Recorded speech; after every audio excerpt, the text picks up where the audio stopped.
Éliminée de Top Chef aux portes de la demi-finale, ce mercredi 24 mai 2023, Sarika se confie à Télé Loisirs au sujet de son incroyable parcours depuis Objectif Top Chef. Fin de l'aventure Top Chef pour Sarika. Ce mercredi 24 mai 2023, la jeune femme qui avait décroché sa place dans le célèbre concours de M6 en remportant Objectif Top Chef l'année dernière, a dû quitter l'émission aux portes de la demi-finale. Pour Télé Loisirs, elle revient sur son brillant parcours dans la compétition, dévoilant sa surprise lorsqu'elle a vu Dany revenir dans la course, et révèle également avoir bénéficié de l'aide d'une ancienne candidate. Sarika éliminée de Top Chef 2023, j'avais déjà appelé mon compagnon pour lui dire que j'étais en demi-finale. Télé Loisirs, comment avez-vous réagi en découvrant qu'un candidat allait revenir dans la compétition et donc que vous n'alliez pas participer à la demi-finale mais au quart de finale? Sarika, c'était une grande surprise. Est-ce que je suis dégoûté? Je pense que oui. En plus, la veille j'avais appelé mon compagnon et tous mes amis pour leur dire que j'étais en demi-finale. Avec les autres participants, à chaque épreuve, on se demandait quand allait avoir lieu le retour des éliminés. Il y a eu plusieurs semaines où on s'est dit, ah si est-ce peut-être aujourd'hui. Et finalement, après la guerre des restos, la boîte noire. On s'est dit qu'il n'allait pas faire revenir un candidat à ce moment-là. On avait oublié ça. Et quand on arrive sur le plateau, on n'est plus que 3 mais on voit un 4e poste, alors on se dit, mais non, ce n'est pas possible. Et finalement si. Est-ce que vous vous attendiez à ce que ce soit Dany? Quand je comprends qu'un ancien candidat revient, je m'attends à voir Carla ou Jérémy, car ce sont les personnes qui ont quitté le concours en dernier. Et là, je vois Dany et je me dis qu'il a été éliminé en premier et qu'il a réussi à faire sauter tous les autres. Clairement, il n'est pas là pour enfiler des perles comme on dit. Vous comprenez avoir été éliminé face à Dany, qui n'a pas eu de coup de cœur durant les épreuves contrairement à vous? Mon esprit a fait un peu abstraction de tout ça. Honnêtement, je n'ai aucune amertume ou déception de mon élimination. Quand j'apprends que je perds, je lève la tête et je vois Hugo, Dany et Mathieu et à aucun moment je n'aurais rêvé d'être arrivé jusque-là. Ce sont des machines et j'ai encore du mal à me dire que je fais partie des 4 derniers candidats de Top Chef. Quand je vois d'où je venais, franchement je suis très contente, rire. Sarika sort, Top Chef 2023, si est grâce à Bérengère Fagard que j'ai pu aller aussi loin dans le concours. Avez-vous pu vous entraîner entre les tournages? Je me suis entraîné pendant tout le concours, tous les week-ends, chez Bérengère Fagard dans son restaurant C'est Lune. Si est la candidate qui a été éliminée en premier mais avec qui j'ai eu un très bon feeling.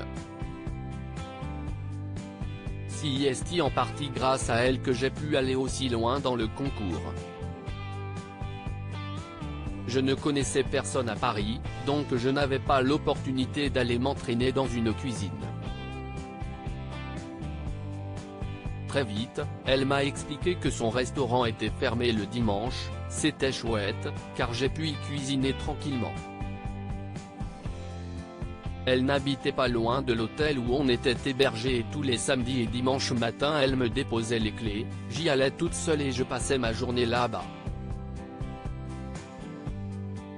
Lors de votre élimination, vous dites que Paul Perret vous a fait un bien fou, qu'est-ce ce qu'il vous a apporté? J'ai surtout eu un déclic au moment où j'ai changé de brigade, elle est passée de l'équipe de Philippe Etchebest à celle de Paul Perret. J'ai eu chaud aux fesses, si je m'étais fait éliminer je l'aurais regretté pendant longtemps donc je me suis pas mal recentré. Le chef Perret a été très fort pour Maïderassa. Il a très vite cerné mes qualités et mes défauts. Il a vu que j'avais un bon palais, que j'étais créative mais aussi que je n'avais pas confiance en moi et que j'avais tendance à partir dans des démonstrations de techniques pas forcément maîtrisées. Il m'a beaucoup aidé à prendre confiance en moi, et à déblayer mes assiettes pour aller droit au but. Au-delà de le faire dans l'assiette, il me l'a aussi fait dans la tête. Avez-vous revu les chefs depuis la fin de l'aventure?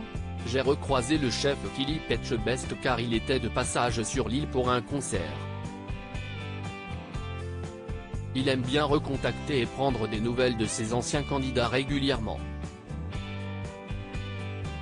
J'ai eu l'occasion d'échanger sur les perspectives d'avenir. Je n'ai pas encore revu le chef Perret. Il faudrait que j'y arrive quand il sera de passage en France, mais si est plus compliqué. Il m'a laissé ses coordonnées et m'a dit que je pouvais le contacter quand je voulais. Sarika, équipe de Paul Perret dans Top Chef, faire de la télé quelque chose qui pourrait me plaire. Quels sont vos projets depuis la fin de Top Chef? Je suis passé d'apprenti à chef. Pendant 2 mois, je prends les rênes d'un restaurant qui s'appelle Les Résidents, à Paris. La carte me ressemble et si est-il l'opportunité d'échanger avec les personnes qui viennent manger et qui ont pu me voir à la télé, ou pas d'ailleurs. Si est-il un premier exercice en tant que chef assez prenant car je n'avais jamais fait ça. Ça me plaît mais il faut que j'arrive à trouver le bon rythme pour avoir une vie sociale, car ça me prend beaucoup de temps. Aimeriez-vous continuer à faire de la télé? Plein de gens m'ont fait des remarques sur le fait que je suis très à l'aise. Peut-être un peu trop parfois, rire. Mais si est-il quelque chose qui pourrait me plaire? Oui, si ça reste toujours en lien avec la cuisine. Quel candidat soutenez-vous pour aller en finale? Je vais naturellement pencher vers Hugo et Mathieu, car on a partagé tellement de trucs ensemble. J'ai mis beaucoup d'années si est une personne en or mais à ce moment du concours je n'ai partagé qu'une semaine avec lui. À lire aussi Ils ont vécu un génocide, Sarika, Top Chef, raconte l'histoire bouleversante de ses parents.